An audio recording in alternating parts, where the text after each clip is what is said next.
Good afternoon. Welcome to the July 16th Clark County Fire District 6 Board of Commissioners meeting. I'd like to call this afternoon's meeting to order and ask that you join me in the Pledge of Allegiance.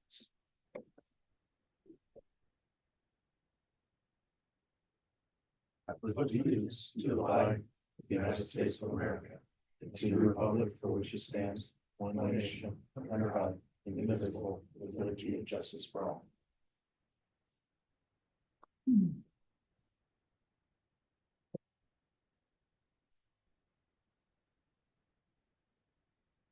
Ask for any additions to this afternoon's agenda. I did have one item to add under new business scheduled for our August 5th meeting. Read, approve, post as necessary the meeting minutes of our July 1st board meeting. So moved. Second, all those in favor? Aye. Correspondence this afternoon. I didn't see anything up there. Citizen communication. Citizens viewing this afternoon's meeting can communicate directly with the board using the chat feature. That will be monitored throughout this afternoon's meeting. Committee reports, health and safety report, Chief Ross. Yeah, I have a health and safety report from our June 11th meeting. We've been meeting quarterly. As you can see, there's just a handful of injury reports that are, kind of discretionary and just in case, if you will. So a lot of wrist injuries, shoulder injuries, nothing that have missed work, with the exception of one member that was one of our recruits in the academy, early in the academy, suffered a tear of the Achilles. I think you guys have been made aware of that. But other than that, everything else is just preventative. Exposures, we did have an IV needle stick. We had some lithium ion smoke exposure. All protocols were followed on those, as well as a taser barb poking a member's finger that was non-contaminated. It was in someone's jacket and they were removing it and it poked their finger. Also in the accidents category, we had a windshield damaged when a metal wallet fell and hit a windshield while tilting the cab. Also, we had a close call that has been after action reviewed where our tiller was down at Philida Mortgage, crossing the railroad tracks, and the arms from the railroad crossing came down on the truck, causing a little bit of a scratch on the used tiller. That incident was reviewed and lessons were learned, and all operators have been advised that if they're down there, especially with the speed at which Amtrak trains go, those things come down pretty quick. And then shift reports, we talked about SCBA bailout trainings. We're getting that on the training calendar. It was just updated that we needed to have that training. And then some gurney training for our new ambulance and new members, making sure everyone is aware on how to utilize that gurney so we don't have any incidents if we do deploy that ambulance. And unless you guys have any questions about the report, that's the end of my report.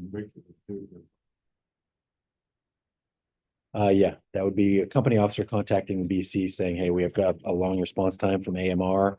And they would ask for that because they've got maybe a critical patient that needs to be transported. So the BC would, choose which unit they're going to have deploy, and they would come and take that ambulance out. EMS District 2, Chief Hubert. Yes, we had a meeting on Monday, and it was decided that we were going to, I think I told you last time that we had a meeting scheduled for the 21st, have an initial meeting with AMR regarding contract. The county, they actually formalized the new process for how EMS District 2 is going to work. They're going to have that admin function, which will be made up of the fire chiefs, PRESA, and the EMS doctor as well. And I think I kind of reported that to you guys. So that was now formalized throughout the county. Negotiation committee will be the 3 fire chiefs from District 6, Clark Cowlitz, Fire Rescue, and Fire District 3 will be part of the negotiating team. And I think there's one other, possibly PRESA might be sitting on that as well. The plan is we put together a proposal of the contract and it's piggybacking off Vancouver, that there's a lot of kind of changes that are specific to the districts and with Clark Calitz having their own ambulance transport system. There's some nuances in that. It will not affect our response times, or it will not add any type of additional fees to us at all. I think it'll be a good contract, but the meeting on the 21st is in the afternoon here at 61. And it's just kind of setting up for talking about what the expectations for negotiations will be. It'll be an informal, because in all fairness, AMR, they haven't even had an opportunity to see anything from our group. We kind of kept it close to us, and we're still kind of working through it to get everything worked through before we present it to them. So we're signing a separate contract with AMR, but not their group. correct. We will have our own contract with them. We'll have our own contract, but we're piggybacking off of Vancouver. So there's a lot of, So when the ambulance shows up, you know, they have to get them to second. that's a good question. That might be part of the discussions we're going to have with them, because even like mutual aiding or automatic aiding, it's going to be really an interesting deal of how close we are with Vancouver and us. There's actually talk about preventing any of those fees from coming out by reducing the requirements of supervisors, like having one in each city or each area, when we're really going to try to make it work. You know, we want service to be no less than we've gotten before, which we've gotten excellent service from AMR, except for COVID years. I know we had a lot of level zeros, but I think it's improved dramatically in the past year that they've been operating. So that's kind of the goal, but I'm not sure that's going to come up though. It'll definitely come up, the markings on the ambulance. So I don't know. They're gonna be money involved, As far as, $100 million %. no. In fact, we're working on the possibility, if we do use our ambulance, getting reimbursed for that too. Or mechanism for that. So they know for us. That's a big part of it. So yeah, that's all I have to report on that. So, Thank you. I do have some information on our risk management group too. I know that Commissioner Haynes was at the meeting. He's not here tonight, but I attended as well. And it's the first time they met in person here. We met here at 61, and most all parties were here. A couple were still online. It was pretty cool because they talked about doing an in-depth look at our business model, the way we've been doing it, and just to make sure that the way that we're kind of sharing the resources of our numbers together, if that's really the best way to do business. They believe it is, but they just really want to look at it. So they're going to be meeting with each agency and do a really in-depth look of our facilities, of our resources, of our apparatus, all those things, to get a real picture of, you know, what they're insuring or what they're basically brokering to insure.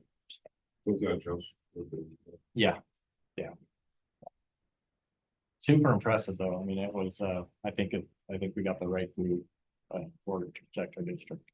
For sure. Yeah, so that was all that I had to report on that. Thank you. Moving on to the second agenda. I would move for approval. Second, all those in favor? Aye. Chief Hubert, you just want to walk through those items? Yeah, I'll cover the overtime summary report. Usually when you set a record in the district, you're really proud of it, but unfortunately, I'm not. And you know, we're still doing kind of a look at this, and of course, with our move, it's been really difficult with getting any type of financial analysis because of how busy we are just moving back into our office, getting all of our stuff situated. But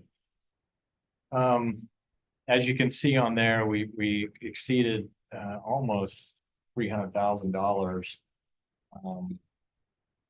I know though that I can almost assure you that's going to go down dramatically because our academy graduates tomorrow, and the use of FMEs, paying to cover those individuals that are in the academy, on shift is a big piece too. This will add to our staffing. So I feel like it'll definitely go down, but I still want to find out. Like, there's a question, there's like on callback just for the fireside.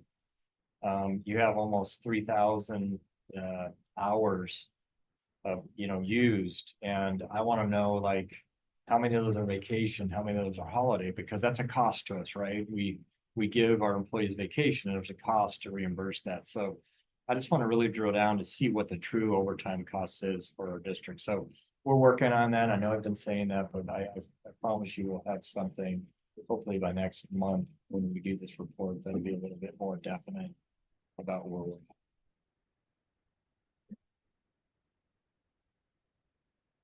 The next thing is the budget performance reports, and I'd like to thank Secretary Taylor for his assistance on this. It looks like for the fire fund, we've expended through the month of all the way up to June, 55.5%, which is probably 5.5% higher than we should be. And then in the EMS budget, 62.83%. And that one's higher because of the life back purchase that we had. And I'm sure if we looked into the fire fund too, I'm sure there's things we bought that are part of the capital that has jacked that price up that we won't be spending the rest of the year. Unless there's any questions on that, we'll go on to the facilities report. When we talked previously about purchasing the life packs, there was discussion about creating a replacement plan and cycle for those items. I know that there's been a lot going on. That's still moving forward with the plans that we're going to coordinate with those next. Yeah, in fact, we're gonna take all of our capital. We're gonna have a plan to replace all of our capital, including the life packs, because it doesn't make sense to just pull the new models out. We just need to replace them. No, we shouldn't have to do this big of a purchase all at once. We should be phasing them in and changing them like the time. So yeah. Oh, that's great. Yeah, I think that'll help us out financially too, our ability to predict these trends. And where Same with that. Yeah. What's that? Same with that, Brad. Yeah, absolutely. Same with that. Yeah. Great. Thank you. Yeah. So if you want to move on to facilities report, I have my very busy Assistant Chief Dave Schmidt. Man of the hour. Can give that one. So as you can see, we're out in the building now and had opportunity to walk through it. We're getting really close to being completed, probably 95% completed with the whole project. So we've got punch list items we're still knocking out. Some of the final painting, some of the electrical work that still needs to be done. But for the most part, both sides are operating and functional and I think very comfortable. So once you get a chance to walk through, finish everything, get everything in place, we'll have to walk through. We'll probably do a video as well to be able to present to the community so they can kind of see what it looks like walking through the entire station. The footprint's been enlarged, obviously, from what it was previously, and it really doesn't look anything like it did before. And Chief Losbeck knows what this looked like before, and we're working many times. Do some bowling. It's a long hallway. When you actually go from the back of it, it takes some weeks to get down there. So, but it's a fantastic facility, and the contractors have been really flexible with us, trying to make sure we're comfortable in here, everything's working right. So we're pretty pleased with where we're at right now. Can't wait to be done with it all and then put it all to bed and kind of go on to something else, but we're getting very, very close. Thank you. Old business, new business, schedule conflict for our August 5th meeting. I'd like to propose that we move the meeting to August 6th at 4 o'clock here at Station 6-1. So with that, I'd like to make a motion to move our August 5th meeting to August 6th, 4 p.m. here at Station 6-1. So moved and seconded. All those in favor? Thank you all. Right. Can we add the surplus items that I did put them in the Dropbox, and I apologize on the Sorry on the agenda. Yeah, let's do that. Surplus items. So there's a list of miscellaneous office and furniture, and this isn't any of the new stuff from here 61. This is all the stuff that came from that we bought pieces or that we had from the previous administration. Be surplusing that. couple of stainless steel sinks, HVAC filters, a rollaway bed, benches, TV stand, cabinets, and then bolt cutters. And we'll have, if the board allows, the chief's discretion, we'll have Brad put those on the govex.com, or not govex, the government website, yeah. The, Govex, yeah. HVAC filters, it says not used. You get the wrong ones or? I don't know if they were purchased, they were purchased for the old HVAC system Okay. and they were just back stock that they had. I'm sure they found a deal at one point and bought a bunch of them and then we moved out and demoed. I make a motion that we declare the item surplus, but the chief disposes of them, I think. Second. All those in favor? Aye. We do have a short executive session planned today. That'll be in accordance with RCW 42.30.110, parentheses I, parentheses I. This is to discuss potential litigation. Expect that in the last 20 minutes. We reconvene at 4:35.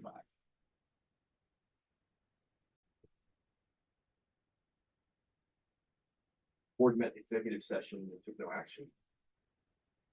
Sure, I'd like to make a motion, authorize the chief to sign the agreement,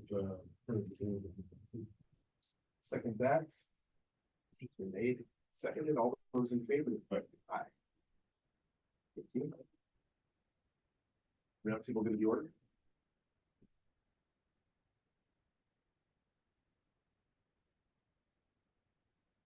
be at the fair. We don't need- Yeah, fair's coming up. Fair's- Academy graduation tomorrow. Yeah. Class A event, 8. Wide-eyed. Ready to go fireworks. Great.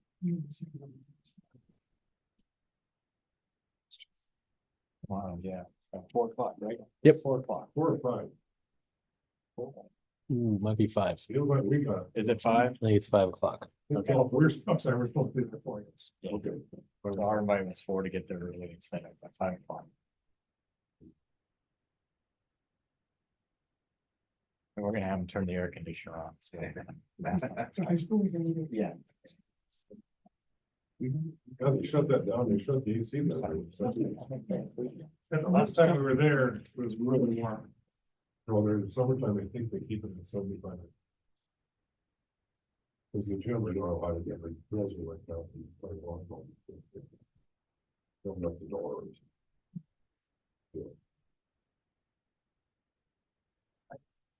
With that, we need to authorize July issuance payroll warrants, Clark County Treasurer, authorize July payroll direct deposit treasurer's check, authorize July deposit of federal and FICA medical withholding treasurer's check, authorize pre-authorization invoice transmittal, and authorize payment of current bills. Second, all those in favor? Aye. Meeting is adjourned.